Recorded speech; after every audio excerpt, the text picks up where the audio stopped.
좋은 아침입니다. 아침의 하나의 뉴스 종합 비타민 아침의 매일 경제 김은미입니다. 꼭 필요한 뉴스만 콕콕 찝어서 전해드리겠습니다. 시작해볼까요?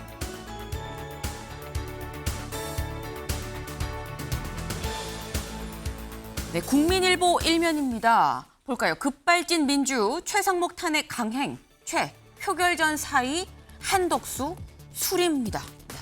이게 대체 무슨 얘기야? 라고 생각하실 수 있어요. 어젯밤 일찍 주무신 분들은. 그러니까 어젯밤 10시가 넘은 시각 민주당이 최상목 경제부총리에 대해서 이 탄핵안을 법사위를 거쳐서 본회의에 상정을 해서 표결을 하려고 했습니다. 그런데 표결 직전에 최상목 경제부총리가 사의를 표명했고 그리고 그 직후에 한덕수 대행이 이걸 수리했다. 그래서 표결로 이어지진 않았습니다만 어쨌거나 결과적으로 자고 일어나 보니까 대통령을 포함해서 이 순서 따졌을 때 넘버 4인 이주호 사회부총리가 대통령 대행이 돼 있는 상황이 됐다라는 거죠. 그럼 여기서 드는 의문, 대체 민주당은 갑자기 한밤중에 왜 일시 중지됐었던 최상목 경제부총리에 대한 탄핵을 강행을 했었던 것이냐라는 겁니다. 그 얘기를 잠시 뒤에 대담으로 좀 짚어보겠습니다. 다음 기사 볼까요? 중앙일보입니다. 네. 한덕수 사임, 더 큰 책임지는 길 갈 것. 오늘 출마 선언입니다. 네.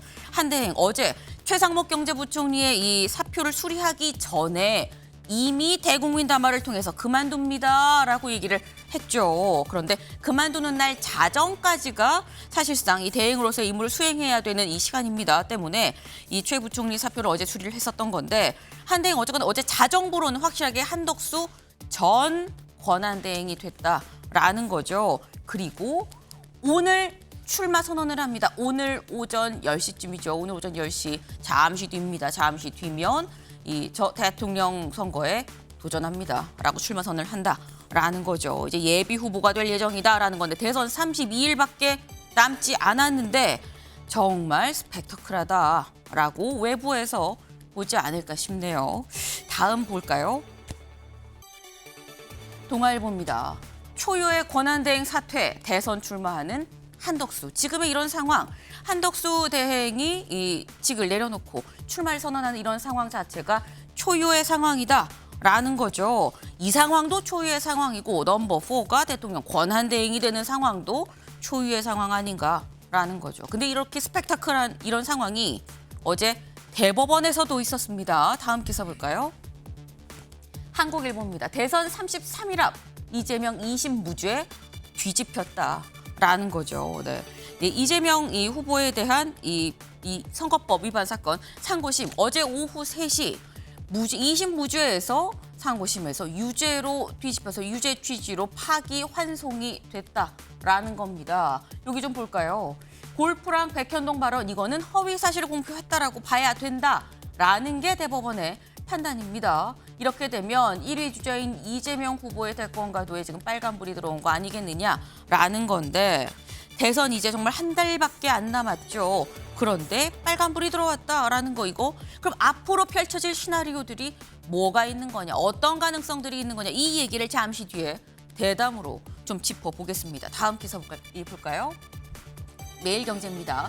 유심 사태 SKT 신규 가입 중단입니다. 네, 이 SKT 해킹으로 인해서 유심 정보가 유출이 됐다라고 말씀을 드렸었어요. 그래서 이 유심을 교체하려고 유심 대란까지 벌어졌다라는 말씀도 저희가 드렸었는데 정부가 당분간 SKT에 대해서 신규 가입자 모집 중단하세요라고 이 지시를 했다라는 거죠. 왜? 지금 현재 이 사태가 수습이 제대로 안 되고 있는 상태에서 SKT가 국내 최대 이동통신사라는 이 지위 유지에만 급급한 거 아니냐라고 정부가 판단을 하고 있다라는 겁니다. 멋이 중한디라고 정부가 생각한 것 같네요.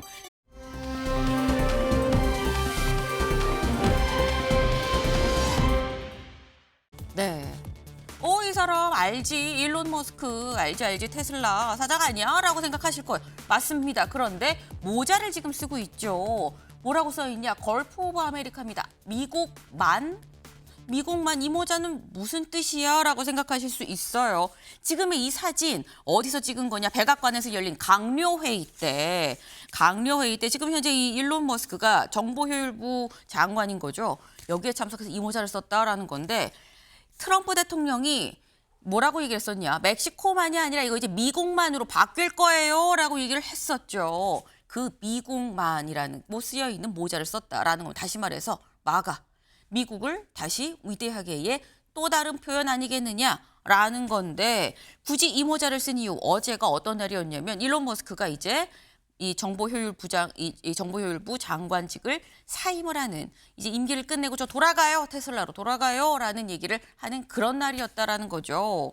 그래서 나는 가지만 미국을 다시 위대하게라는 모자를 쓰고 나왔다라는 건데 요 밑에 모자가 사실 하나 더 있습니다. 까만 모자. 이 까만 모자엔 이 따지라고 써 있었다라는 거예요. 미 정보효율부를 줄이면 또 따지가 되는 거죠. 그러니까 이 나는 가고 이 위에 미국을 더 위대하게 만들어 주세요라는 모자를 2개를 겹쳐 쓰고 나왔다라고 하네요. 네. 눈길 가는 사진 한 장이었습니다.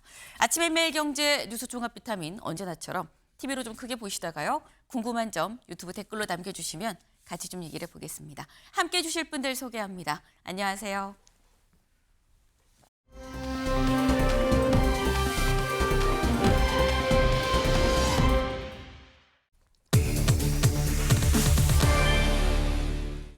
이걸 대대대행으로 읽어야 될지 애매합니다. 네, 기사 같이 볼까요?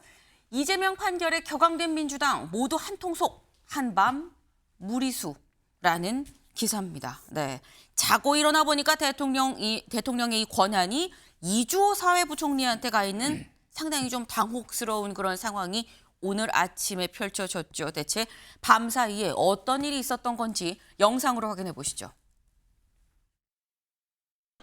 바로 의사일정에 들어가겠습니다. 의사일정 제1항 기획재정부 장관 최상목 탄핵소추 사건 조사 결과보고서 채택의 건을 상정하겠습니다. 전혀 예상치도 않았던 최상목 탄핵입니까? 갑자기 이제 국가를 멈춰 세우겠다는 건가요? 장경태 의원님께서 토론을 종결하자는 동의를 하셨습니다. 해당 동의에 찬성하시는 의원님 계십니까?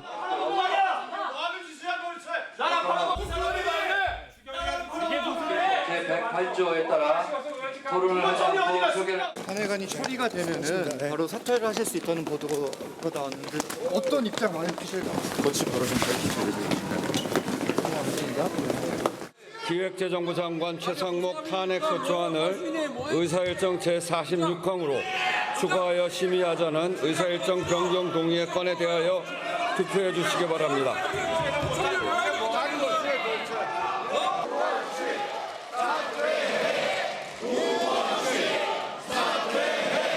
기획재정부 장관 최상목 면직이 통지되었습니다. 이에 따라 탄핵소추 대상자가 없으므로 투표를 중지하겠습니다. 네, 파란만장한 어젯밤의 상황이었다라는 거죠. 여기를 좀 보겠습니다. 네, 지금 이 보신 것처럼 본회의에 실제 이 법안이 올라가죠. 탄핵안이 올라가고 이제 표결을 하려고 하는 찰나에 있었는데 10시 28분에 일단 최상목 부총리가 사의를 표명을 합니다. 그리고 조금 있다가 바로 국회 본회의에 실제 탄핵안이 상정이 되죠. 그리고 표결을 하려고 했었는데 43분에 이 28분에 냈던 이 최상목 부총리의 사의 표명이 바로 한덕수 권한대행이 수리를 했다라는 겁니다. 왜? 어제 자정까지는 일단 임기였기 때문에 수리할 권한은 있었다라는 거죠. 그래서 사표가 불과되고 난 다음에 한 15분 상간에 수리가 바로 되고 이게 국회에 통보가 됐겠죠. 그러니까 지금 보신 것처럼 우원식 의장이 최상목 부총리에 대해서 면직이 됐다는 통지가 왔습니다. 표결을 중지합니다. 라고 해서 일단 탄핵안 표결까진 가지 않았다라는 겁니다. 밤 10시 28분부터 53분 사이 30분이 채 걸리지 않은 시간에 급박하게 사표 내고 수리하고 이렇게 해서 넘버 1 대통령이라고 하면 2번, 3번 넘어서 4번까지 대통령의 권한이 넘어가는 상황이 발생했다라는 거죠. 그럼 넘버 4, 이주호 사회부총리죠. 이제는 이주호 대통령 권한 대행이라고 불러야 될 텐데 이주호 대행 오늘 벌써 출근을 했습니다. 그 모습 잠깐 보고 오시죠. 무거운 책무를 맡게 돼서 막중한 책임감을 느끼고요. 지금 가장 중요한 것은 이제 대선을 한 달 앞둔 기간이기 때문에 공정한 선거 관리에 무엇보다 중점을 두도록 하겠습니다. 국정은 그 시스템으로 운영되는 것이라고 생각을 합니다. 국회와 충분히 소통하고 또 국무위원들과도 잘 논의해서 국정을 안정적으로 운영하는 데 최선을 다하겠습니다.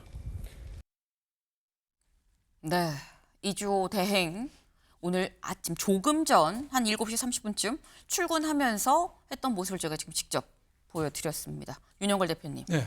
어떻게 보셨습니까? 뭐 밤새 편히 주무셨습니까? 요새 인사말도 하기 두려울 정도로 네. 밤에 저런 사상 초유의 일이 벌어졌습니다. 삼각 파도를 맞아서 배가 표류하고 있는데 지금 선장을 자꾸 쫓아내는 거예요. 윤석열 대통령 탄핵당했죠. 한덕수 대행은 또 출마를 해서 어제 또 사퇴를 했죠. 대신 대대행을 맡은 최상목 대대행은 어제 또 탄핵 국회에 상정이 됐죠. 그러니까 또 사표를 내고 수리하고 네. 넘버원 대행이 지금 국정을 맡는데 경제부총리만 해도 전체 부처를 예산 문제로 통과를 하는 면이 있어서 그래도 좀 낫습니다. 근데 저 이주호 부총리는 교육부 역할은 한계가 있어요. 교육부 부처가 작아요. 네. 그래서 저렇게 어떻게 보면은 배로 말하면은 선장이나 뭐 갑판장이 아니라 어디 기관장 정도 엔진 만지던 사람이 갑자기 선장할 정도로 나라가 진짜 엉망이 돼버린 거 아닌가. 정말 민주당이 해도 좀 너무한 거 아니냐. 이거는 좀 민주당을 비판하지 않을 수가 없습니다. 네. 어제 그 이재명 대표에 대한 그 대법원 후보에 판결 대한. 그리고 한덕수 대행의 사퇴가 있었는데 자기 신에 대한 대법원 판결에 대한 어떻게 보면 화풀이 성격 아니냐. 그래서 종로에서 뺨 맞고 한강 가서 화풀이 하는데 중요한 거는 지금 통상 전쟁이 벌어지고 경제가 지금 마이너스 성장하고 있는데 자꾸 대통령을 쫓아내는 거예요. 그러니까 어떻게 보면 아프리카나 남미에나 있을 수 있는 일이 지금 우리나라 21세기 대한민국에 벌어지고 있다는 사실을 국민들이 좀 명심하시고 6월 3일 날 이건 표심으로 이거는 이 벌을 줘야 됩니다. 예. 네. 지금 말씀하신 또 민주당에 대해서 굉장히 비판적인 말씀을 일단 하셨어요. 그러니까 지금 상황이 굉장히 엄중한 상황인데 지금 내려오다 지금 일단 대통령이 파면이 된 상황에서 한덕수 대행이었었는데 이제 오늘 출마 선언을 한다고 하죠. 어제 사퇴를 했고 그리고 뒤이어서 탄핵 위기에 몰린 최상목 경제부총리도 탄핵 표결 직전에 사퇴하고 이 사표가 수리가 되면서 결국 3번 이주호 사회부총리한테 넘어왔다라는 겁니다. 대통령으로 따지면은 넘버 4고요. 이 총리로부터 따지면 넘버 3다. 넘버 3한테까지 지금 넘어온 상황이다라는 거예요. 그런데 지금 말씀은 뭐 윤영걸 대표님은 지금 어제 이재명 후보 이 대법원 판단 때문에 지금 화풀이하는 거냐 갑자기 왜 이러는 거야라고 말씀하셨는데 최창일 교수님 네. 사실 최상목 이 경제부총리에 대한 탄핵안이 계속 논의가 되고 있긴 했습니다만 중단된 상태였었거든요. 이게 어제 오후에 갑자기 급물살을 tas어요. 급물살을 탄 이유를 뭐라고 봐야 되는 겁니까? 글쎄 명분이 약하다고 저는 생각해요. 지금 네. 대외적인 명분은 계엄 사태를 막지 못했다. 네. 묵인 또는 방조했다라는 얘기인데 이 지금 최상목 이미 전 부총리입니다만 전 부총리는 이 계엄에 대해서 대단히 비판적인 얘기를 해왔어요. 그래서 이걸 가지고 지금 묵인 또는 방조했다는 점 이걸 하나 들었는데 이것도 좀 명분이 좀 약하다고 보여지고 또 하나가 미국과의 통상협정을 너무 빨리 서두른다. 너무 빨리 서두르고 있다. 그리고 한덕수 전 대행도 마찬가지로 어떤 이 선거에 활용하기 위해서 하는 거 아니냐 뭐 이런 미국 재무장관의 발언도 소개되고 이랬었어요. 네. 그런 관점에서 이제 탄핵을 한 거라고 보는 겁니다. 지금 두 가지예요. 결국 명분은. 네. 계엄을 막지 못했다라는 거. 그리고 근데 또 이제 사실 이런 얘기가 나올 수 있는 게 아니 계엄 막지 못했다고 얘기 나온 게 어제 오늘 일이 그러니까 아니고 말이에요. 베선트 장관이 그 얘기를 한 게 뭐 직전에 뭐 몇 시간 전에 했었던 게 아닌데 왜 갑자기 급물살이라고 할 수 있거든요. 두 가지를 이제 명분으로 내세운 거예요 지금. 탄핵 네. 사유 이제 민주당이 공식으로 내세운 사유입니다. 네. 이건 누가 봐도 이거는 지금 말씀처럼 이건 이미 오래전에 얘기돼 왔던 것들이었고 바로 그래서 그럼에도 불구하고 민주당이 자제해 왔던 거예요. 현재 상황이 지금 대선도 얼마 안 남았고 어쨌든 미국과의 통상협정은 추진해야 되는 것이기 때문에 근데 이거를 지금 어제 갑자기 밤에 말이죠. 10시가 넘어서 이건 아무리 봐도 아무리 좋게 해석하고 좀 긍정적으로 해석하려고 해도 어제 그 대법원 판결 유죄 취지의 파기환송 그것과 연관시켜 보지 않을 도리가 없어요. 이거는. 이거 이런 식으로 민주당이 지금 어쨌든 간에 제1당인데 네. 이렇게 하면 안 될 것 같아요. 지금 어제 이재명 전 대표에 대한 그 대법원의 판결은 판결인 것이고 근데 그것도 여론이 형성될 것이고 말이죠. 이걸 지금 부총리가 어쨌든 지금 나름대로 이 경제 시스템을 관장하고 있는 건데 네. 이제 아까 우리 윤 대표님 말씀하셨습니다. 이걸 교육부가 어떻게 합니까? 사회부총리지만 그 사회부총리잖아요. 네. 물론 이 경제부총리실의 여러 참모들 아까 이주호 부총리 말씀 따나 뭐 시스템으로 운영되는 거니까 관료들 말도 듣고 다른 장관도 있고 한다 하더라도 그렇지 않거든요. 그러니까 사령탑이 있는 이유가 있는 거거든요. 경제부총리가 그래서 있는 것이고 네. 교육이 중요하니까 교육부총리가 있고 그런 건데 아무리 이렇게 급하다 하더라도 지금 명분도 약한데 이렇게 하는 건 저도 이 민주당을 비판하지 않을 수가 없습니다. 이건 너무 좀 과했다. 네. 그리고 너무 신중하지 못했다.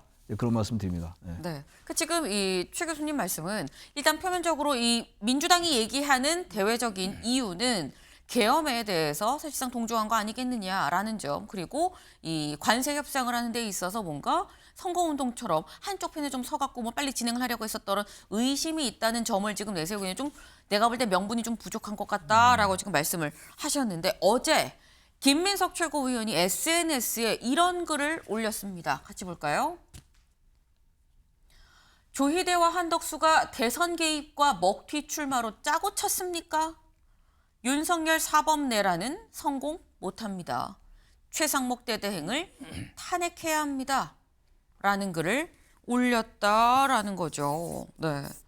지금 이 김민석 전 최고위원 얘기는 지금 짜고 치는 것 같은데 조희대 대법원장과 한덕수 이제 전 대행이죠. 한덕수 전 국무총리가 둘이 서로 손잡은 거 아니야? 짜고 치는 거 아니야? 라는 얘기를 지금 하고 있는 것 같아요. 윤영걸 대표님. 그렇지만은 저 좀 논리상 비약이 너무 많죠. 조희대 대법원장이 대선 개입을 했다는데 지금 그 선거법, 공직선거법, 이재명 대표 공직선거법이 네. 기소된 지 2년 8개월 만에 나온 겁니다. 늦어도 너무 늦었어요. 원래 1심 6개월, 2심 3개월, 3심 3개월, 1년 안이면 끝나서 선고해서 끝나게 돼 있는데 네. 2년 8개월이나 걸렸어요. 근데 어떻게 지체된 정의는 정의가 아니라는 말이 있잖아요. 대법원이 그래도 마지막으로 대선 되기 전에 유무죄 판결을 내려준 겁니다. 그래서 원심 파기해서 파기환송을 한 거죠. 그리고 한덕수 대표 대행이 먹튀 출마했는데 어제 일로 해서 오히려 출마의 명분을 강화시켜 준 거예요. 예, 대행 체제까지 나오고 최상목 대행을 또 탄핵하고 계속 어제 탄핵 소추에서 윤석열 정부 들어와서 탄핵 소추가 31번째입니다. 그러니까 정부 기능이 완전히 마비된 거예요. 그러니까 출마 명분을 더 주는 거죠. 그래서 저는 민주당 더불어민주당의 김민석 최고위원이 네. 조희대 한덕수가 대선 개입과 먹튀 출마를 짜고 쳤다는데 짜고 칠 이유도 없고 어제 대법원 판결이 10대 2입니다. 10대 2. 네. 팽팽하지도 않고 문재인 대통령 때 임명한 2명만 어제 무죄 취지로 주장했고 10명은 유죄 취지로 해야 된다고 했어요. 네. 그런데 어떻게 짜고 치겠습니까? 조희대 대법원장 혼자 했겠습니까? 저는 너무 어거지고 경강부회라고 봅니다. 네. 지금 윤 대표님은 아니 지금 이거를 조희대 대법원장과 한덕수 전 권한대행이 같이 짜고 쳤다고 보기엔 너무 논리적 비약이 많다. 좀 몰아가기로 좀 보고 있는 거 아니냐라고 말씀하셨는데 다음 기사를 좀 같이 볼까요? 조선일보. 짜고 치는 고스톱이다. 한 달만 기다려라. 경제 수장까지 날린 민주당이라는 제목이에요. 일단 뭐 짜고 치는 고스톱 이거 김민석 최고위원이 한 얘기죠. 그런데 이거 말고 딱 기다려 한 달만 약간 이런 느낌의 글도 이 말도 나왔다라는 겁니다. 이병기 의원 이 SNS 같이 볼까요? 김병기 의원 네 보겠습니다. 이것들 봐라. 사법 권력이 헌법 질서를 무시하고 입법 행정 권력까지 장악하겠다는 거지. 한 달만 기다려. 라는 글을 올렸었다가 현재 지금 삭제가 돼 있는 상태입니다. 네. 근데 일단 한 달만 기다려. 지금 어떻게 해보겠다는 거야? 우리가 한 달 뒤면은 입장 바뀌어. 라는 취지로 지금 얘기를 하고 있는 것 같아요. 최창일 교수님. 지금 이 얘기는 사법부도 못 믿고 행정부도 못 믿고 입법, 사법, 행정인데 입법은 이미 민주당이 사실 이 다수당으로 장악하고 이 있고. 권력을 갖고 힘을 갖고 있는 상황인데 남은 둘 다 못 믿겠다라는 취지인 걸로 보입니다. 근데 저게 이제 이런 거잖아요. 민주적 정당성에 의해서 선출된 네. 지도자. 그러니까 지금 현재 대선이 한 달밖에 안 남았습니다만 대법원의 이 판단이 뭐 최종 판정은 안 내린 거예요. 다시 환송이 됐으니까. 그렇다 하더라도 국민들의 이 선출권을 제한한다고 보고 있는 것 같아요. 민주당은. 반대로 대법원은 오히려 이재명 후보의 그러한 여러 얘기들이 오히려 유권자들, 이른바 선거인들의 판단을 왜곡할 수 있다. 그래서 허위사실 공표다라고 유죄 취지로 환송한 거 아니겠어요? 입장이 전혀 다른 건데 네. 우리가 이걸 상기해야 돼요. 아주 객관적으로 냉정해 봐야 되는 게 지난번 헌재 판단할 때 말이죠. 윤석열 전 대통령 탄핵 파면할 때 그때 이 논리가 국민의힘의 논리였어요. 국민이 뽑은, 국민이 선출한 대통령을 감히 헌법재판소가 사법 권력이 왜 파면하느냐라는 논리가 많았다고요. 네. 그래서 항상 민주적 정당성과 이 헌정주의가 충돌하는 거거든요. 근데 그때는 민주당이 그런 얘기를 안 했어요. 물론 이른바 내란이라고 한 계엄이라는 것과 이것과 비교하기는 어렵다 하더라도 말이죠. 기본적으로 이 민주주의를 유지하고 있는 시스템이 그렇게 돼 있는 거예요. 그래서 사법 권력과 이 입법 권력, 행정 권력이 서로 견제하라는 거거든요. 네. 물론 사법 권력은 민주적 정당성이 취약하죠. 선출직이 아니니까. 그럼에도 불구하고 사법부에다가 결국 최종 판단을 맡기는 거거든요. 그래서 사법부가 마지막 민주주의의 보루라는 게 바로 그런 것들이에요. 그래서 우리 항상 그런 비판하잖아요. 어떻게 판사 몇 명에 의해서 국가운영이 좌우되느냐. 그건 사실 헌재 판단도 나왔던 얘기였어요. 근데 네. 저런 식의 논리는 물론 삭제됐습니다만 저런 식의 논리는 헌재 판단과 이 판단을 동료서 보는 게 아니기 때문에 물론 사안은 많이 달라요. 네. 훨씬 더 계엄이 유중하긴 합니다만 어쨌든 사법 시스템을 신뢰해야 된다면 사법부에 대해서 사법 구태타다 하면서 여러 가지 지금 사법부가 정치에 개입하고 있다. 뭐 사법의 정치는 많이 있었던 얘기는 합니다만 그런 부분들은 좀 민주당이 자제할 필요가 있다고 생각해요. 어쨌든 간에 한 달을 그야말로 한 달만 기다려야죠. 그러면 한 달 동안 자제하라는 얘기지 한 달 동안 막 사용해라라는 얘기는 아니거든요. 근데 사실 지금 저희가 앞에서 김민석 최고위원 그리고 뭐 김병기 의원의 얘기를 지금 보면 요지는 이거예요. 지금 사법부의 판단에 대해서 민주당이 좀 있는 그대로 받아들이지 않는 것 같다는 취지의 말씀이었는데 지금 얘기는 지금 사법부뿐만이 아니라 사법부랑 행정부가 손을 잡았다고 봤기 때문에 지금 최상목 경제부총리를 탄핵을 한 거 아니겠습니까? 그러니까 말하자면 아까 이제 김민석 최고의 얘기처럼 조희대 대법원장과 네. 한덕수 전 권한대행이 뭔가 소통이 있었다, 교감이 있었다, 이제 네.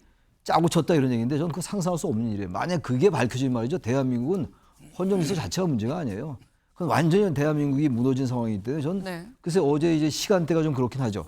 3시에 대법원 판결이 나왔고 4시에 이제 한덕수 권한대행이 이제 사퇴를 했으니까 그렇게 봄직한데 네. 아무리 화가 나더라도 근거가 있어야죠, 그런 것도. 그래서 전 마지막까지 민주당이 전 그 이재명 후보의 말이 맞다고 봐요. 국민의 판단에 따르겠다, 국민이 선택할 것이다라는 기조로 당당히 가야 돼요.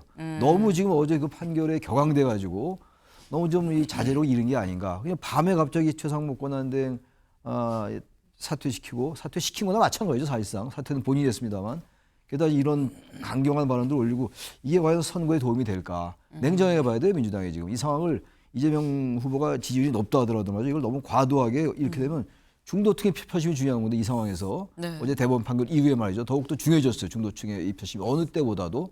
그럼에도 불구하고 저런 행동과 저런 발언들은 이재명 후보에게 별로 도움이 되지 않는다. 제가 만약 민주당이 있다면 저 강력하게 말릴 것 같아요. 네. 저는 저 최상목 대행의 전 탄핵도 전 말렸을 것 같아요. 근데 민주당이 조금 더 강경한 거죠. 전 강경이 아니라 좀 자제로 잃는 거 아닌가라는 생각도 들기도 합니다. 네. 네, 최상목 대행을 탄핵한 건 좀 무리수였다. 어떠한 근거로 행정부와 사법부가 같이 손잡고 간다고 판단을 하는 거냐라고 말씀을 지금 하셨어요. 네. 다음 기사를 좀 보겠습니다. 네. 민주 탄핵의 최상목 사퇴, 통상전쟁 와중에 경제수장 공석입니다. 네. 근데 지금 이 최상목 대행이 일단 사퇴를 했어요. 탄핵안이 표결되기 직전에 사퇴를 하긴 했는데 근데 윤영걸 대표님 네.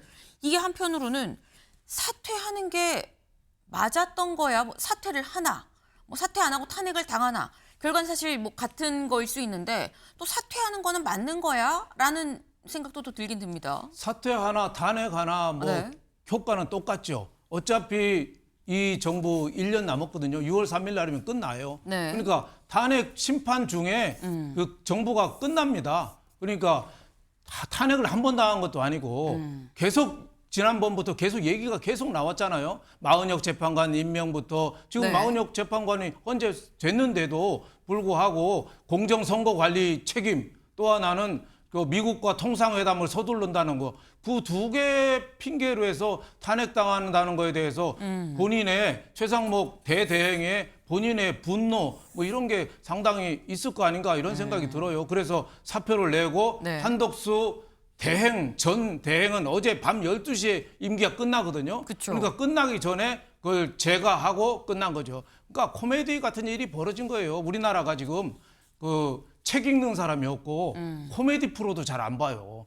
왜냐하면 이 정치가 매일 밤마다 드라마틱하게 벌어지니까 네. 탄핵부터 비상계엄부터 뭐 더 현실이 드라마틱하니까 책 읽지 않고 코미디 프로 안 보는데 이런 일들이 있다는 게 참 납득할 수가 없죠. 그래서 저는 민주당이 저렇게 과민 반응하는 게 과거 문재인 대통령 때 드루킹 재판 나올 때 그때 성창호 판사에 대해서 네. 엄청 많이 비난을 했습니다. 네. 그래서 나중에 뭐 재판도 하고 뭐 그럴 정도였는데 지금 그 대법원에 대해서 저렇게 비난하는 게 민주당이 갖고 있는 위기의식 이거를 좀 반영한다고 봐요. 그래서 강성 지지층들을 결집하는 효과 이거를 노리고 대법원 뭐 행정부 최상목 권한대행 탄핵이나 비판 수위를 굉장히 높이는데 그게 결국은 아까 최 교수님 말씀대로 중도층이 등을 돌리는 거죠. 아 이거 나라가 잘못하면은 배가 파산하겠구나, 배가 침몰하겠구나 이런 위기의식을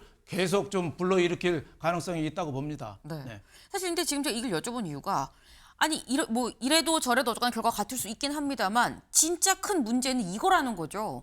통상전쟁 와중에 경제수장이 공석이다. 총리도 없고 경제수장이 경제부총리도 없고 지금 당장 전 세계적으로 관세전쟁 벌이고 있는데 이건 어떻게 하냐라는 거예요, 윤 대표님. 그게 가장 어째 보면은 어제 탄핵에 대해서 네. 비난을 많이 받는 거죠. 최상목 권한대행이 얼마 전에 미국 가서 2+2 회담하고 왔잖아요. 그래서 상당히 진전을 하고 있습니다만 이제 회담 초기 단계거든요. 근데 미국 입장에서 반대로 한번 해석해 봐요. 미국은 대통령도 탄핵당했고 대행도 저렇게 그만두고 대대행도 탄핵소추 와중에서 사표 내고 대행이 이주호 사회부총리거든요. 교육만 하신 분이에요. 그분이 하고 회담하려고 하겠어요? 이주호 부총리가 뭐 국정은 시스템으로 운영한다고 그러는데 네. 물론 뭐 시스템이 운영을 하긴 하지만 그래도 CEO가 누구냐, 대표가 누구냐, 선장이 누구냐에 따라서 미국의 태도가 달라지는 거죠. 미국이 지금 일본, 호주, 인도 가장 가까운 나라들하고 먼저 회담하는 거는 네. 어떻게 보면은 좋은 결실을 내려는 의도가 큰데 아 그러면 한국 새 정부 나올 때까지 스톱 하면은 결국 누가 손해겠습니까? 우리 경제의 불확실성만 더 커지는 거죠. 그래서 저는 어제 민주당이 굉장히 무책임한 일을 좀 저질렀다 이렇게 저는 판단하고 있습니다. 네. 근데 사실 예, 최 교수님. 비슷한 얘기인데 이 대외 신도가 문제, 대외 신인도. 여지껏 스탠다드 앤드 푸어스 이런 데서 이 신용사에서 네. 대외 평가 신용사에서 대한민국 여러 가지 정치적 위기에도 불구하고 그 스테이블하다, 안정적이다라고 A+2개 준 거예요. A2개를. 근데 지금 저렇게 된 말이죠. 이 신용 평가를 우리가 못 받을 수가 있다고. 대외 신도가 약화될 수가 있어요. 이건 대단히 위험한 거거든요. 통상 협정도 협정입니다만 대외 시인도 관리가 가장 중요한 건데 저렇게 되면 제가 봐도 지금까지는 그래도 경제부총리가 있었으니까 됐는데 저거는 제가 볼 때 민주당이 비판받을 명분을 제공한 것 같아요. 네. 국가 S&P, 여권에는. 네. 이 S&P 지수 등등해서 이제 대외 신인도가 실질적으로 대외적인 평가가 있는데 이게 떨어진다 그러면 이거는 또 이 경제적 파장이 걷잡을 수가 없다라는 말씀이에요. 근데 통상전쟁 와중에 경제수장이 없는 것도 문제인데 대통령의 권한을 그래서 받은 게 이주호 사회부총리죠. 교육부 상황도 좀 봐야 된다라는 겁니다. 다음 기사 볼까요?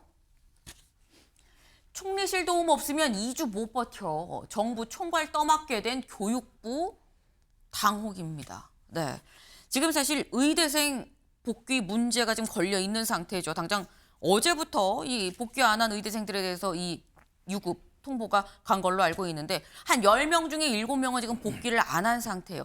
이 사안도 사실 쉽게 볼 수 없는 사안인데 이게 최창일 교수님 지금 이 교육부에서 통상에 뭐 지금 의대생 복귀 이 의료 문제에 전체 나라 총괄까지도 할 수 있을까라는 생각이 들거든요. 참으로 걱정이에요. 한 달이라는 게 짧은 세월이긴 합니다. 짧은 시간입니다만 지금 짧지가 않아요. 지금 한 시간. 중요한 시기긴 굉장히 하죠. 중요해요. 한 달이라는 게 네. 보통 때 1년 같은 시기인데 과연 교육부 총리가 어떻게 버텨나가겠죠. 뭐 다른 관료들이 있고 그야말로 시스템이 있으니까 버텨나간다 하더라도 지금 의대 정원 문제도 그렇고 교육 문제도 상당히 심각하거든요. 교육 문제조차도 교육부 총리가 감당이 어려울 정도예요. 그동안 어쨌든 간에 이 의대 정원 문제 가지고 온 나라가 혼란스러웠는데 그때 사실 교육부 총리가 결정적인 역할을 잘 해내지 못했어요. 사실상. 대통령에 대해서 어떤 그런 조언도 그랬고 말이죠. 근데 이 상황에서 이 사회부총리가 경제부총리 역할을 맡아서 과연 해낼 수 있을까? 진짜 그건 걱정이에요. 제가 웬만하면 최상목 대행의 그 탄핵을 이해할 수 있겠는데 지금 이해할 수 있는 상황이 아닌 것 같아요. 이건 민주당이 어쨌든 어제 좀 그 야밤에 말이죠. 좀 정상적인 날이 밝고 뭐 이렇게 여러 가지 명목을 내세우면서 그렇게 절차를 국민께 설명하고 하는 것과 그 밤에 그렇게 마침 그날 또 대법원의 판결이 있던 날인데 그렇게 하는 게 과연 정치적 성숙함이 있는 것인가?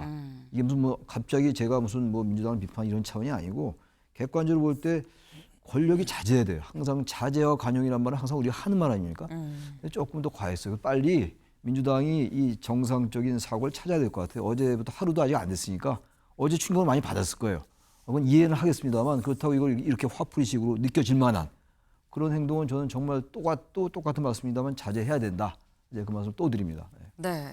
지금 저희가 하는 이런 얘기가 사실 들으면서 아이고 고구마 100개 먹은 것 같다라는 생각하실 수 있어요. 첩첩산중이네라는 생각이 좀 들 수 있는 상황이죠. 상황적으로. 그런데 다음 기사를 좀 보겠습니다. 오늘 뭐가 예정이 돼 있느냐 볼까요? 한덕수 국무총리직 사퇴 오늘 대선 출마 선언입니다. 한덕수 전 권한대행도 어제 사실 뭐 이 최상목 대행이 그만두기 전에 이미 대국민담화를 통해서 사의를 표명을 했죠. 나 그만둡니다라고 얘기했는데 그 얘기 잠깐 들어보고 오겠습니다. 저는 이제 대통령 권한대행 국무총리의 직을 내려놓습니다. 제가 짊어진 책임의 무게를 생각할 때 이러한 결정이 과연 옳고 또 불가피한 것인가 오랫동안 고뇌하고 숙고한 끝에 이 길밖에 길이 없다면 그렇다면 가야 한다고 결정하였습니다. 중책을 내려놓고 더 큰 책임을 지는 길입니다. 네. 한덕수 전 총리 뭐라고 얘기했느냐. 제가 할 수 있는 일, 해야 하는 일을 하고자 직을 내려놓습니다라고 얘기를 했습니다. 근데 윤영걸 대표님, 네. 그 문제는 지금 다들 아까 저희도 뭐 파면 사퇴 봤습니다만 다 직을 내려놓기만 해요. 지금 직을 할 사람이 지금 없는 게 뭐냐. 손은 누가 키우냐라는 얘기가 나올 수 있어요. 뭐 그런 비난이 뭐 있을 수 있죠. 네. 뭐 대행이 뭐 그만두고 나갔으니까 지금 대행 문제까지 지금 나오는 거 아닙니까? 네. 비난이 나오고 있는데 저는 어제 민주당이 그 최상목 대행을 탄핵을 상정하면서 오히려 한덕수 대행의 출마 선언에 대한 비판 여론을 잠재운 거 아니냐. 명분을 더 제공한 거 아니냐. 31번째 탄핵이고 국정 마비 혼란을 불러일으킨 민주당의 독선에 대해서 나는 이걸 참지 못하고 나간다. 어제 퇴임사에서 보면은 로버트 프로스트의 시 있잖아요. 가지 않은 길. 네. 두 가지 길이 있는데 한 길은 안 갔다. 그 아쉬움을 표현한 네. 20대의 힘든 시기에 프로스트가 쓴 거거든요. 네. 어제 한덕수 전 대행의 그 담화문을 보니까 그 프로스트 시 비슷하게 가지 않은 길이 아니라 내가 가야만 할 길, 그거에 대해서 쓴 거 아닌가. 나는 이 대행으로서 중책이 6월 3일 날까지 하는 것도 중요하지만 네. 이 나라가 지금 완전히 두 갈래 길로 쪼개져 있다. 완전히 망하는 길로 가느냐 아니면 다시 좀 사는 길로 가느냐. 나는 다시 살리는 길, 더 중요한 길을 가기 위해서 대행이라는 직을 사퇴한다. 어제 그런 선언을 했거든요. 그래서 프로스트하고는 좀 다르지만 70대 어떻게 보면은 55년 경력의 그 행정 공무원 출신이 출사표를 오늘 던지지요. 하는 게 어제 저는 최상목 탄핵으로 해서 오히려 명분을 좀 강화시켜준 측면이 있다. 뭐 이렇게 보고 있습니다. 물론 뭐 쉽지는 않죠. 네. 정치 초보잖아요. 오늘부터 시작하는 거니까. 티베트 참학원의 초보 운전하고 비슷해요. 정치가 그만큼 험난한데 네. 55년 공무원 경력이 할 수 있을까? 그리고 국무총리를 했기 때문에 윤석열 정부에 대해서 책임이 있잖아요. 그분이 출마한다는 게 조금 명분이 좀 약하지 않을까 이런 생각도 들고 대통령 선거는 꿈, 희망, 미래 이런 걸 얘기해야 되는데 오히려 어지러운 나라를 관리만 하겠다는 이런 관리형 지도자를 국민이 선택할까 뭐 이런 걱정도 있습니다만은 네. 어제 민주당이 어제 굉장히 폭거를 함으로써 명분을 줬다 이렇게 저는 보고 있습니다. 네, 지금 말씀은 한덕수 총리의 이 사의 표명 그리고 이어진 대선 출마가 비판을 받을 여지가 있고 우려되는 부분도 있는데, 근데 사실 그 비판 여론을 민주당이 최상목 부총리를 탄핵하려고 하면서 다 잠재운 상황 아니냐라는 거죠. 뭐가 더 나쁘냐라는 얘기가 나올 수 있겠다라는 생각이 좀 듭니다.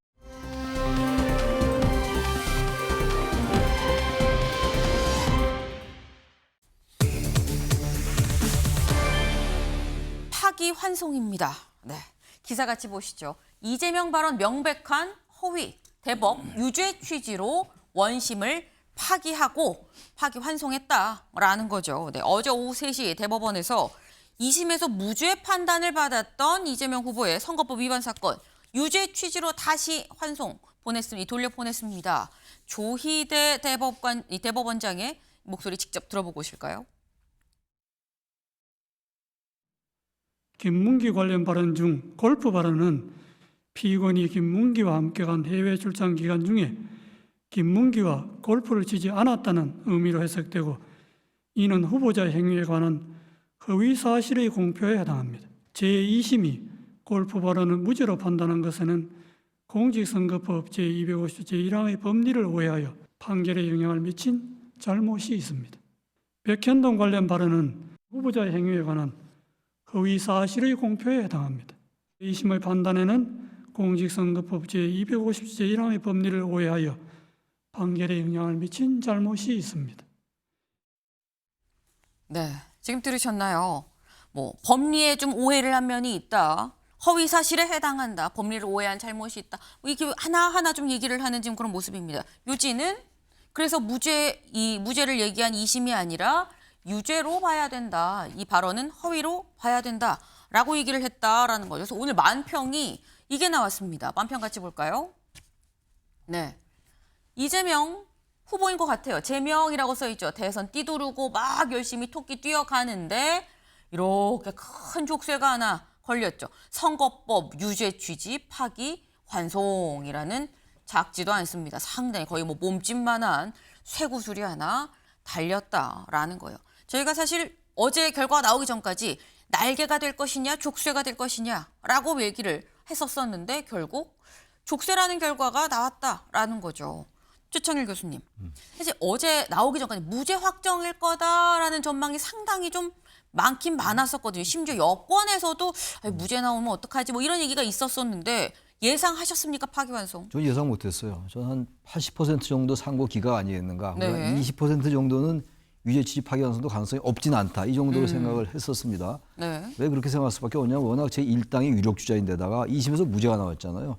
이거 선거 앞두고 대법원이 그렇게 하는 데는 정말로 완전히 다른 사실 변경이 있지 않으면 그렇게 보기 어렵다고 봤었는데 어쨌든 전 예상을 못했고 결과는 그렇게 나왔어요. 네. 앞으로 이제 어제 아까 좀 말씀 좀 나눴습니다만 어제 하루 종일 민주당이 대단히 격앙돼 있고 성토의 수위가 높더라고요. 사법 구태타라는 단어도 쓰고 사법부가 대법원이 정치 한가운데도 들어왔다 이런 얘기도 했는데 저도 뭐 상당히 비판점이 없지 않다고 봐요. 대법원의 판결 보기에 따라서 네. 긍정적인 면도 있고 비판적인 면도 있어요. 그건 완전 관점의 문제입니다. 법률학적인 문제이기도 하고 헌법학적인 문제이기도 하고 정치적인 문제이기도 한데 그렇다고 해서 지금 민주당이 저 부분을 완전히 부정한다? 그건 맞지 않는 것 같아요. 어쨌든 대한민국 시스템이 현재 이 상태로 돌아가는 것이기 때문에 헌정 시스템 내에서 이걸 인정하면서 가야 되는 것이지 판단을 존중하되 비판할 수 있는 이론처럼 넘어서 네. 판단을 비난하는 것은 존중과 비판보다 훨씬 더 수위가 높은 것이기 때문에 그거는 전 표심에 도움이 안 된다. 그래서 민주당에게 자제를 또 당부하는 겁니다. 제가. 네. 지금 말씀은 나도 예상을 못했다. 그런데 어쨌거나 대법원의 판단이 내려졌기 때문에 이거를 그대로 존중하고 받아들여야 되는 거 아니겠느냐. 지금처럼 좀 민주당이 좀 격앙될 상황은 아닌 것 같다라고 말씀을 하셨는데 구체적으로 그럼 2심은 무죄였는데 왜 3심 대법원에 가서 이게 뒤집혔냐. 좀 같이 보겠습니다. 일단 현재 이재명 후보가 받고 있는 선거법 위반 혐의가 구체적으로 한 요 정도가 있는 거죠. 뭐냐. 그 김문기 전 성남도계공처장 관련한 사실 관련해서 나는 재직할 때는 김문기를 몰랐고 도지사가 된 후에 알게 됐다라는 발언. 그리고 국민의힘에서 마치 내가 김문기 전 처장이랑 골프를 친 것처럼 사진을 공개했는데 이거 조작입니다. 라고 얘기한 요 부분. 그리고 백현동 부지 변경 관련해서 이거는 국토부가 날 협박해서 내가 어쩔 수 없이 용도 변경을 해줬다라는 취지로 얘기한 요 세 개가 사실 혐의 사실이에요. 근데 여기에 대해서 1심에는 무죄, 김문기와의 이 교유 행위를 부인으로 보기 없다. 무죄. 근데 골프를 함께 쳤는데 이거 고의로 얘기한 거 이거 유죄다. 그리고 백현동 땅도 이 부지 변경이 스스로 결정한 거 아니냐. 유죄가 나왔었는데 이게 2심에 가서 다 무죄가 됐죠. 다 아니다. 사진 조작된 거 맞고 허위 사실이라고 이 협박이라고 말한 게 허위 사실이라고 단정하기는 좀 어렵다라고 해서 전부 무죄가 됐는데 근데 어제 이렇게 판단을 했다라는 거죠. 처음에 이 김문기 씨를 재직 중에 몰랐다라고 얘기한 거 이거 법리 오해 잘못 없이 그냥 무죄다. 맞다. 근데 여기가 바뀌었습니다. 무죄에서 유죄가 된 부분. 김문기와 골프를 치지 않았다는 의미로 해석이 된다. 사진 10명 같이 찍은 것 중에 4명 나온 것만 이렇게 조작했어요. 라고 얘기한 취지가 아니라 나는 골프를 아예 안 쳤어요. 라고 이해가 될 수 있어서 이건 허위사실로 보인다. 라는 거. 국토부가 협박했다고 볼 수 없다라는 게 이 2심이었었는데 근데 국토부가 협박한 사실이 이 협박을 했다라고 말한 걸 허위사실로 볼 여지가 없다. 좀 어려워요. 단정하기 어렵다. 였었는데 이거 협박한 사실이 없기 때문에 이 발언은 허위 사실로 봐야 된다라고 해서 유죄를 했다라는 겁니다. 그래서 파기환송을 했다라는 건데 사실 요 사실만 보면 제가 좀 간략하게 지금 말씀을 드렸죠.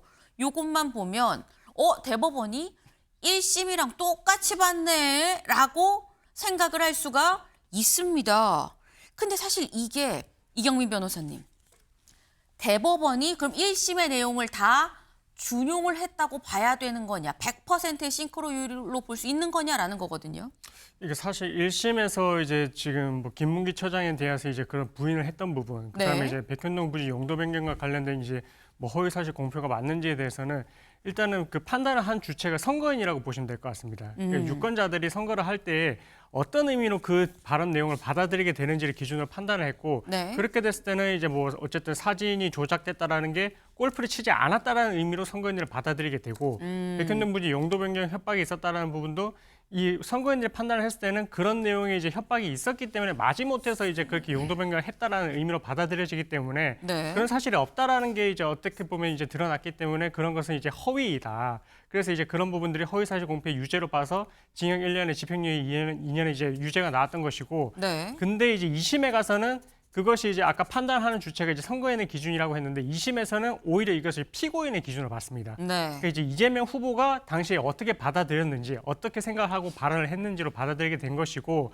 그럼 2심에서는 이제 사진을 어쨌든 본인이 이제 확대를 해서 이렇게 했던 부분들이 조작이라고 이제 진술을 했던 부분이 그것이 2심 재판부에서는 뭐 그것도 조작이 맞다라는 취지로 이제 봤기 때문에 네. 그것이 이재명 대표 입장에서는 그것이 허위라고 생각하지 않았던 것이다. 그래서 이제 허위 사실 공표에 고의도 없었고, 그런 이제 허위 사실 공표를 한 사실이 없다라고 봤던 것이고, 백현동 부지 용도 변경과 관련해서도 본인 입장에서는 그것이 이제 어느 정도 압박이 있었다라고 이제 느꼈기 때문에 네. 그것은 단순히 이제 의견을 표명을 한 것이었다. 그것 또한 어떻게 보면 이제 허위 사실 공표를 한 것은 아니었다라고 봤기 때문에 2심에서는 전부 이제 무죄가 나왔던 것입니다. 네. 그럼 대법원에서는 이게 어떤 기준으로 판단을 해야 되는지 결국 이제 그것을 이제 가림막을 이제 쳐줬다라고 보시면 될 것 같은데 다시 원칙으로 돌아갔다 보시면 됩니다. 이게 선거인의 기준으로 봤을 때로 해석을 하는 것이 맞고 네. 그렇게 따지게 되면 지금 뭐 김문기 처장은 그 당시에 이제 골프 사이 조작됐다는 부분도 골프를 치지 않았다라는 의미로 일반인들은 선거인들은 받아들이게 된다. 그렇기 때문에 그렇게 봤을 때는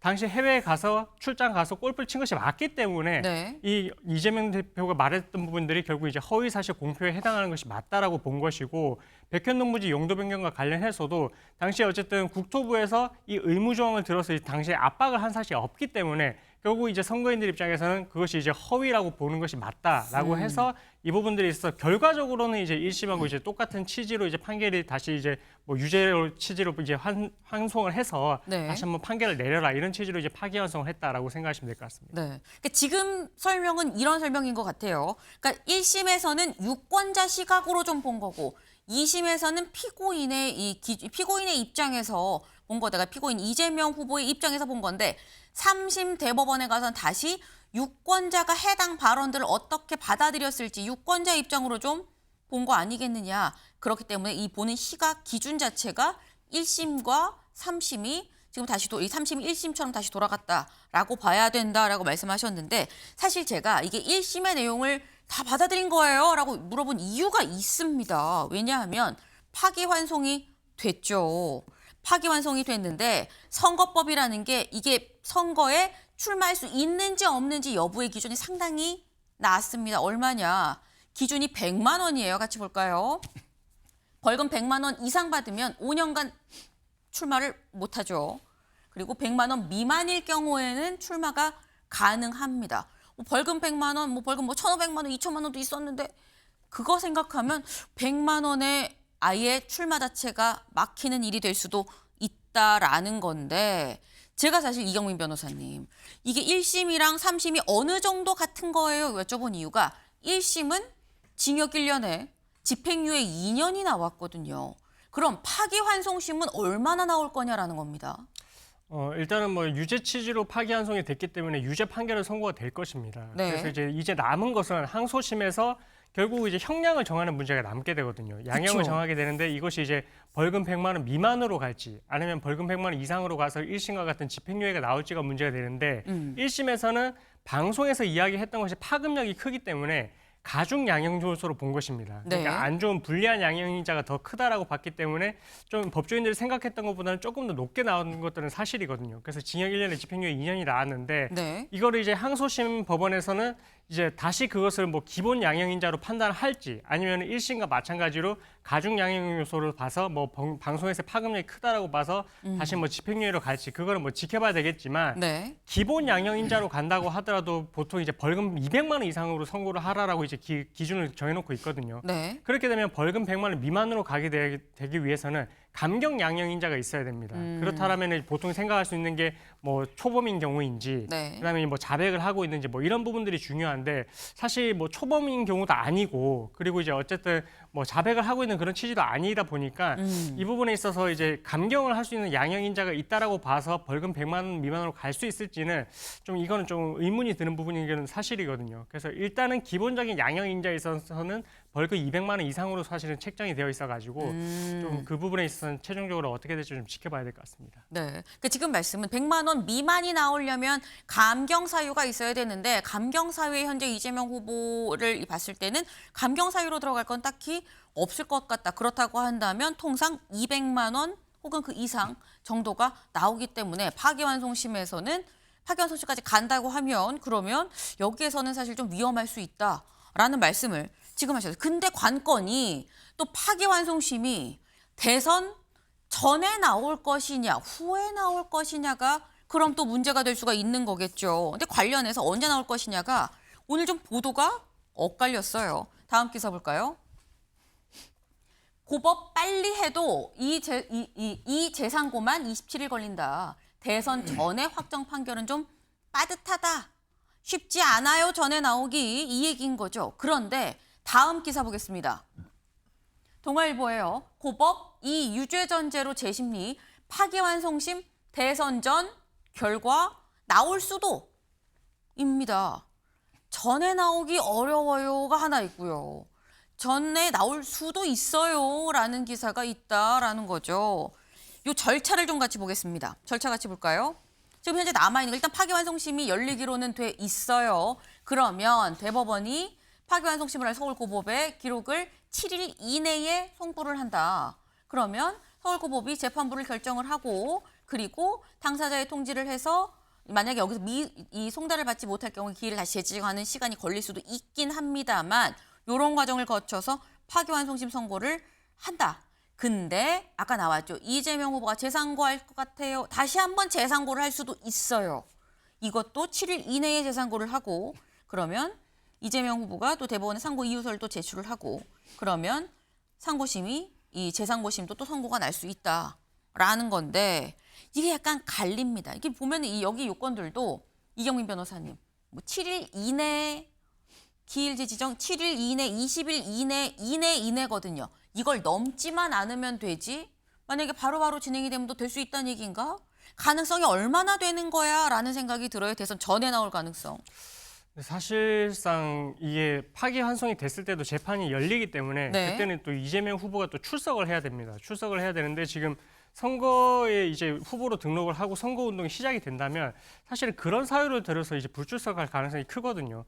그래서 그런 건 뭐 출석 여부와 상관없이 사실 지금에 말씀해주신 그런 절차를 다 지켜서 한다라고 하더라도 네. 좀 제가 봤을 때는 물리적으로 좀 쉽지는 않을 것 같습니다. 대선 전에 이제 파기환송심 결과가 나오고 이후에 이제 다시 재상고를 해서 결과가 나오기까지는 네. 물리적으로도 이제 그게 조금 불가능에 가까워 보이고 사실 그 일반적으로 통상적인 절차로 갔을 때는 파기환송심이 잡히는 데까지도 사실 한 달 정도 걸리는 경우가 많이 있거든요. 그러다 보니까 파기환송심 결과가 나오는 데 있어서도 사실 수개월이 걸릴 수밖에 없고 네. 그런 이후에 다시 재상고를 해서 이제 결과를 또 받아야 되는데 그렇게 되면 또 이제 뭐 한 달 이상 걸릴 것으로 예상이 돼서 그래서 이게 뭐 아무리 빨라도 이게 대선 전에 나오는 것은 사실상 좀 어렵지 않을까 좀 그렇게 생각이 됩니다. 지금 대선 전에 나오는 건 좀 쉽지 않다. 그러니까 지금 이경미 변호사님 말씀을 들어보면 파기환송심이 100만 원 이상 나올 가능성이 하지만 파기환송심의 이 선고 자체가 대선 6월 3일 전에 나오기는 또 쉽지가 않다라는 말씀이에요. 그러니까 국민의힘은 그래서 이렇게 얘기를 하고 있습니다. 직접 들어보고 오실까요? 이제 공은 민주당과 이재명 후보에게 넘어갔습니다. 허위사실 공표로 국민의 판단을 왜곡했다는 사실을 대법원이 확인시켜 주었습니다. 이 자체로 대통령 후보의 자격은 이미 상실되었습니다. 이 정도 판결이 내려졌는데도 대통령 후보를 계속 고집한다면 그 자체가 국민에 대한 중대한 모욕입니다. 후보 자진 사퇴가 상식입니다. 민주당은 책임 있는 정당이라면 조속히 후보를 교체해야 합니다. 네. 국민의힘에선 아니 이거 봐. 유죄 취지로 왔잖아. 지금 후보 교체하라고 지금 얘기를 하고 있는데 근데 여기에 대해서 이 결정을 할 당사자는 사실 어떻게 보면 이재명 후보죠. 이재명 후보는 이렇게 얘기를 하고 있습니다. 들어보실까요? 제가 생각했던 것과 전혀 다른 방향의 판결인데 법도 국민의 합의인 것이고 결국 국민의 뜻이 가장 중요하다 이 말씀을 드리겠습니다. 뭐 정치적 경쟁자들 입장에서는 뭐 온갖 상상과 또 기대를 하겠지만 정치는 결국 국민이 하는 것입니다. 국민의 뜻을 따라야 되겠죠. 네. 이재명 후보 이렇게 얘기를 했다는 거죠. 경쟁자들 온갖 기대를 하겠지만 정치는 국민이 하는 겁니다. 라고 얘기를 했어요. 그리고 또 다른 이 일정에서 뭐라고 얘기를 했느냐. 이거 이게 한 지지자가 이런 얘기를 한 거죠. 아유 이거 판결 어떻게 해요? 라고 하니까 이거 해프닝이에요. 네. 국민 믿고 갈 겁니다. 라고 얘기를 했다라는 겁니다. 윤영걸 대표님. 네. 지금 이 이재명 후보는 국민 믿고 갈 겁니다. 계속 고라는 입장이 좀 확고한 것 같아요. 근데 이런 상황이면 민주당 입장에선 어쨌거나 리스트를 안고 간다는 거 아닙니까? 뭐 그렇게 얘기를 한 거죠. 네. 네, 국민 뜻에 따르겠다는 거는 6월 3일 날 대통령 선거에서 국민 표심에 기대겠다. 뭐 이런 얘기를 한 거죠. 또 그 일시적인 해프닝이다 지지자들한테 네. 그 말은 틀린 말이죠. 일시적인 해프닝이 될 수가 없죠. 지금 파기환송심이 대선 전에 나올 가능성이 이거는 재판 한 번만 해도 끝납니다. 좀 고법에서 서두르기만 한다면 나올 거고 물론 뭐 재상고 가서 대법원 판결이 이제 대선 지나서 나오겠죠. 하지만은 이재명 대통령이 후보가 만약 대통령이 된다고 해도 그게 쉽게 해프닝으로 끝나겠습니까? 계속 족쇄가 되는 거죠. 헌법 제84조에 그 탄핵소추 안 받는다. 내란, 외환 제외하고는. 하지만은 지금 재판 중인 거를 안 한다는 건 없거든요. 네. 그래서 이 건을 갖고 계속 논쟁, 헌법재판소나 대법원에서 다시 재판이 열릴 가능성도 많기 때문에 뭐 쉽지 않다 이렇게 보고, 어제 대법원 판결이 파기환송심에서 또 뒤집어진다는 기대도 있는 것 같은데 네. 그거는 불가능하죠. 법 조항에 상급심 대법원 판결은 고등법원 판결을 기소한다는 얘기가 있거든요. 네. 그러니까 어제 그거는 1심에서 징역 2년 집행유예, 징역 1년 집행유예 2년 그 범위 내에서 결정될 가능성이 상당히 많고, 만약에 후보가 대통령이 안 되면 끝이지만 된다고 해도 계속 나라는 시끄러울 수밖에 없다 이렇게 보고 있습니다. 네. 그 지금 말씀은 이거는 사실 해프닝으로 볼 일이 전혀 아니다. 앞으로도 계속 두고두고 문제가 되지 않겠느냐라고 말씀을 하셨어요. 사실 이재명 후보가 대법원의 판단이 나오기 전에 뭐라고 얘기를 했었느냐 이렇게 얘기했었거든요. 잠깐 들어보고 오실까요? 보세요. 이례적으로 빠르다는 평가 있거든요. 법대로 하겠지요. 네. 대법원의 판단이 나오기 전에 법대로 하겠지요 라고 얘기를 했는데, 판단이 나오고 난 다음에 정치는 국민이 하는 겁니다 라고 얘기를 했습니다.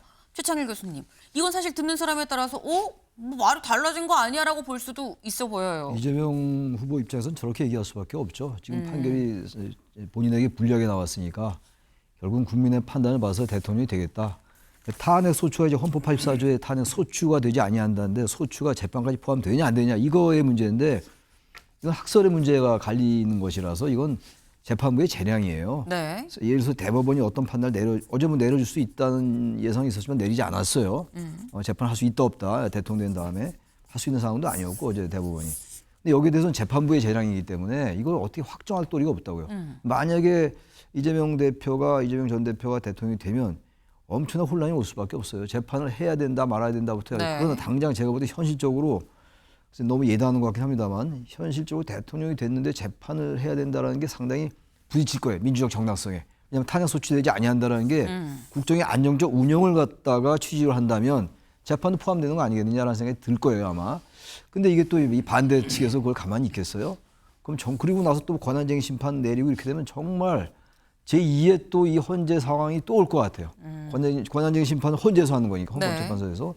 정말 이렇게까지 온 거를 정말 우리가 곱주 씹어봐야 될 것 같아요. 이거 카드가 끝이 없는 상황이고, 그러다 보니까 이제 민주당에서 대법원이 대선의 한가운데 들어왔다. 왜 굳이 이 대법 판결을 이렇게 5월 1일에 빨리 하냐. 633도 6월 26일 하면 되는 건데 5월 1일은 너무 땡겼잖아요. 근데 대법원으로서는 가능하면 대선에서 좀 떨어져 있는 날로 잡아서 이 충격을 좀 최소화하려 했던 것 같아요. 대법원이 일단 이해한단 말이죠. 그러나 민주당 그렇게 이야기하기 어렵겠죠. 결과가 저렇게 나왔으니까. 그래서 이재명 후보의 말이 처음엔 법대로 하겠지만 지금은 국민이 하는 것이다. 국민의 판단에 맡기겠다. 그래서 뭔가 이걸 극복해 나가겠다는 취지인데, 아무튼 대단한 혼란이 올 수밖에 없다. 만약 대통령이 되더라도 말이죠. 네. 그건 불문가지라고 봅니다. 네. 지금 두 분이 공통적으로 하시는 말씀이, 만약에 이재명 후보가 일단 계속 킵고잉 하겠다고 입장을 명확하게 지금 밝힌 상태죠. 정치는 국민이 하는 거 아닙니까? 국민 판단 6월 3일에 받겠습니다 라고 지금 얘기를 하는 상황이라고 한다면, 그럼 현재 일단 각종 여론조사에서 1위를 하는 이재명 후보가 대통령의 당선이 되면 그럼 그 다음은 어떻게 되는 거야? 라는 얘기가 나오고 있다라는 거죠. 다음 기사 볼까요? 대통령 당선 때 그럼 재판은 어떻게 되는 거냐라는 거죠. 불소추 특권을 규정한 헌법 84조의 대법, 헌재 판단에 지금 달려있다라는 겁니다. 헌법 84조가 뭔지 다시 한번 보겠습니다. 헌법 84조, 대통령 불소추 특권이 나와 있는 거다라는 거죠. 대통령은 내란 또는 외환해제를 범한 경우를 제외하곤 재직 중에 형사상 소추를 받지 아니한다. 이 사유 때문에 윤석열 전 대통령도 불소추 특권으로 다른 재판 없이 내란 혐의에 대한 이 형사재판만 사실 받았었는데, 요걸로 인해서 그럼 대통령이 만약에 이재명 후보가 대통령이 된다 그러면 지금 얘기하는 파기환송심, 그럼 그 이후에 진행할 수 있는 거야? 라는 거와 더불어서 사실 이재명 후보가 재판이 여러 개를 지금 받고 있는 상태죠. 또 뭐가 있느냐 보겠습니다. 지금 고법에 2개가 걸려 있죠. 일단 하나가 파기환송된 거, 그리고 또 하나가 위증교사 혐의 2심, 이제 곧 첫 재판이 시작이 곧 됩니다. 그리고 중앙지법에 하나가 또 있다는데 이건 4개 사건이 지금 병합이 돼 있는 상태예요. 대장동, 위례, 백현동, 성남FC 4개가 병합이 된 게 하나. 수원지법에도 또 있죠. 수원지법에 2개가 있습니다. 이른바 법카 의혹, 그리고 대북송금 의혹. 이 건들을 다 대통령이 된 후에 할 수 있느냐라는 겁니다. 이경민 변호사님, 어떻게 보십니까? 근데 정말로 저게 좀 이례적인 경우이고 사실 네. 이전에 있었던 상황이 아니다 보니까 이제 헌법 조항은 있지만 네. 과연 이게 적용되는 상황이 만들어질까 이렇게 좀 생각을 했었던 것 같습니다. 이번이 만약에 이 발생하면 최초인 거겠죠. 그렇죠. 그러다 보니까 이제 이게 해석의 문제가 나오는데 일단 저 조항이 만들어진 취지는 대통령이 됐다라고 했을 때 내란 외환의 죄를 제외하고는 형사소출을 받지 않는다는 것이 법적 안정성을 보장을 해주겠다는 것이거든요. 네. 직무를 이런 뭐 법적인 문제에서 좀 어떻게 보면 해소가 돼서 직무에만 좀 전념을 하라라는 취지인데, 근데 그것이 소추라는 의미로 이제 담고 있기 때문에 그것이 재판을 회부하는 것만 금지가 되는 것으로 볼 것인지, 아니면 재판의 회부뿐만 아니라 진행되던 재판도 정지가 되는 것으로 봐야 될지, 이 부분에 대해서는 지금 학설이 계속해서 갈리고 있고 여기에 있어서 사실 뭐 다수설이라고 할 수 있는 건 아직은 없는 것 같습니다. 그래서 이 이후의 상황에 대해서는 대법원에서도 아마 어느 정도 이제 이 헌법 제84조에 대해서 어떻게 해석을 해서 뭐 재판을 진행을 할지 말지 여부에 대해서 이제 아마 결정을 내려줄 것이고, 그럼 그에 대해서는 이제 밑에 있는 법원들이 따를지 말지는 또 그것은 이제 법관의 양심에 따라서 결정이 되는 부분이어가지고 네. 반드시 따를지 여부도 사실 그때 가봐야 알 수 있을 것 같습니다. 그래서 그런 의미가 또 있고, 만약에 재판이 진행이 돼서 뭐 예를 들어서 뭐 피선거권 상실에 해당하는 그런 형이 만약에 선고가 된다라고 했을 때는 네. 이재명 후보 입장에서는 또 그 부분에 있어서 헌법 84조가 존재하고 있는데 법원에서 이렇게 진행을 시켜버리면 이것은 어떻게 보면 나의 권한을 침해를 한 것이다. 이렇게 권한쟁의 심판 청구를 해서 다시 헌법재판소에서 또 이제 판단을 할 수가 있고, 네. 그런 그 본안 판결이 나오기 전에 가처분 신청을 해서 네. 이 재판 자체를 정지를 또 시켜버릴 수가 있습니다. 그래서 여러 가지 지금 경우의 수가 나뉠 수 있어가지고 네. 이 해석 여부에 대해서도 앞으로 좀 지켜봐야 될 것 같고, 그것이 만약에 대통령이 되고 나서는 또 이제 이 부분에 있어서 대법원이라든지 헌법재판소에서 어떤 판단을 내려줄지도 지켜봐야 될 것 같습니다. 지금 이경민 변호사 말씀을 들어보니까 이게 산이 한두 개가 아닙니다. 이 이후에 뭐 가처분을 일단 낼 수 있고, 그 이후에 권한쟁의 심판을 또 이 이재명 이 후보죠. 뭐 만약에 지금 저희 가정을 하는 겁니다만 대통령이 된 이후라고 하면 이재명 대통령이 권한쟁의 심판을 제기하는 이런 상황이 될 거예요. 근데 그렇다고 하면 윤영걸 대표님, 네. 사실 생각이 대통령이 권한쟁의 심판 내면 헌재가 이거 판단할 수 있을까? 라는 생각도 들기도 들거든요. 그렇죠. 아예 뭐 각하할 수도 있고 또 받아들일 수도 있는데 네. 지금 헌법재판소가 인원이 다 꽉 찬 게 아니잖아요. 문영배, 이미선 재판관 퇴임했잖아요. 그러니까 여러 가지 계속 산 넘어 산, 뭐 가처분 신청부터 헌법재판소 판단부터 대법원 판단부터 산 넘어 산이니까 네. 뭐 이재명 후보가 어떻게 될지는 모르지만은 네. 만약에 만약에 당선된다면은 엄청난 혼란이 빚어지는 거죠. 그래서 이 지금 이재명 후보로는 그런 얘기가 있잖아요. 만독불침이라고 네. 무협지에 나오는 용어가 있어요. 만독불침. 예, 독화살을 네. 자주 맞으면은 네. 독화살 맞아도 괜찮대요. 아하. 그러니까 이재명 대표는 지금 5개 재판하고 있거든요. 네. 그리고 또 혐의만 해도 8개 사건, 12개 혐의로 화살을 하도 많이 맞아가지고 웬만한 지금 악재도 뭐 뚫고 갈 수 있다. 뭐 이렇게 보는 시각도 있는 반면에 또 중도층이나 나라를 걱정하는 사람들은 네. 새 대통령이 돼서 새로운 희망을 갖고 가야 되는데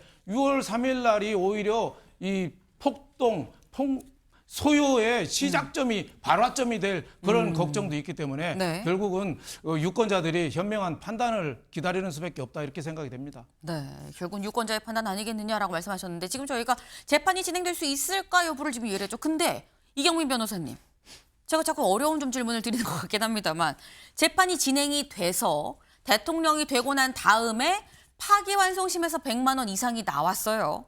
그럼 어떻게 되는 겁니까? 그럼 뭐 대통령 뭐 사퇴 하야도 아니고 뭐 어떻게 대선 다시 치러야 되는 겁니까? 어떻게 해야 되는 거예요? 사실 이제 그런 내용에 대해서는 법조항에서 규정을 하고는 있지는 않습니다. 네. 그러니까 이제 국회의원 같은 경우에는 국회법에서 당선 무효형에 해당하는 피선거권 상실형이 나오게 되면 네. 그러면 이제 그거는 당연 무효형이 되는 것이거든요. 근데 대통령에 대해서는 사실은 규정이 딱히 없습니다. 그래서 그런 부분들에 있어서도 결국 피선거권 상실형이 내려졌을 때 이걸 또 어떻게 또 처리를 해야 될지 여부에 대해서도 결국은 또 이제 해석 문제로 갈 수밖에 없고 네. 그럼 이후에 이제 이런 부분들에 대해서 결국 해석 문제가 발생을 하게 되는 그런 상황이 나올 거라고 생각을 한다면 애초에 그 전에 이제 재판 자체가 사실 진행이 될지 여부도 좀 의문인 부분이 있거든요. 네. 예, 그래서 이 이후에 과연 이게 재판이 진행이 될 수 있을지, 진행이 돼서 피선거권 상실형이 나왔다라고 했을 때 그 이후의 조치는 또 어떻게 해야 될지는 사실 또 이것도 계속해서 이제 논란이 될 수 있는 부분인 것 같습니다.